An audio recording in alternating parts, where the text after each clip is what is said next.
C'est par votre patience que vous sauverez vos âmes. Luc 21, 19. En obéissant à la vérité, vous avez purifié vos âmes. 1 Pierre 1, 22. Remportant le prix de votre foi, le salut de vos âmes. 1 Pierre 1, 9.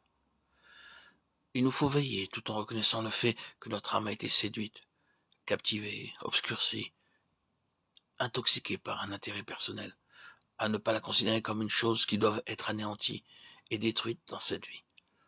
Ce serait de l'ascétisme, une forme de bouddhisme. Le résultat d'une telle attitude n'est habituellement qu'une autre forme d'un psychisme exagéré, peut-être de l'occultisme.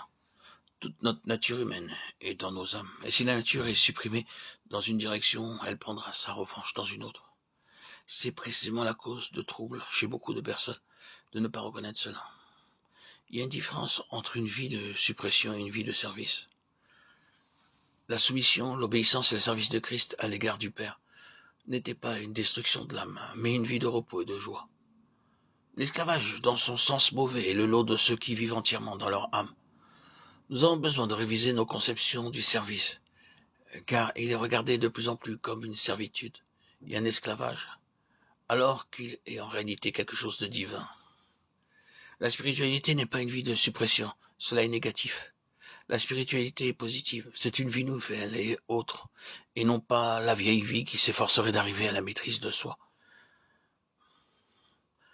Il faut que l'âme soit dirigée et amenée à apprendre la sagesse nouvelle et plus haute. Le fait est que nous soyons en mesure de l'accepter ou non, que si nous voulons marcher pleinement avec Dieu, toutes les énergies de notre âme et ses capacités pour connaître, comprendre, sentir et faire arriveront à une fin. Et de ce côté-là, nous nous trouverons désorientés, étourdis, effrayés et impuissants. Et c'est alors qu'une intelligence nouvelle, une autre contrainte et une énergie divine nous pousseront en avant et nous maintiendront en mouvement. En de pareils moments, nous devons dire à notre âme, mon âme garde le silence devant l'Éternel, mon âme espère en Dieu. Psaume 37, 7. Et mon âme suit avec moi le Seigneur.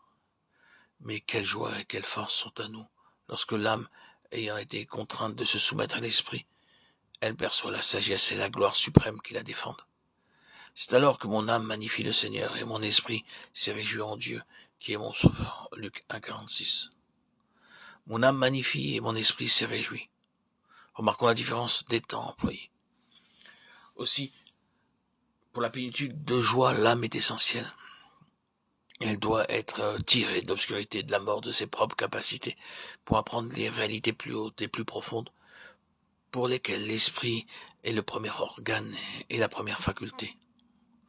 Nous ne vivons pas une vie dans laquelle nous supprimons notre âme et ne la méprisons pas. Mais soyons forts en esprit, afin que notre âme soit gagnée, sauvée, et capable de servir à notre plus grande joie. Le Seigneur Jésus désire que nous trouvions le repos pour nos âmes, et cela, dit-il, nous est donné par son sang, le symbole de l'union et du service.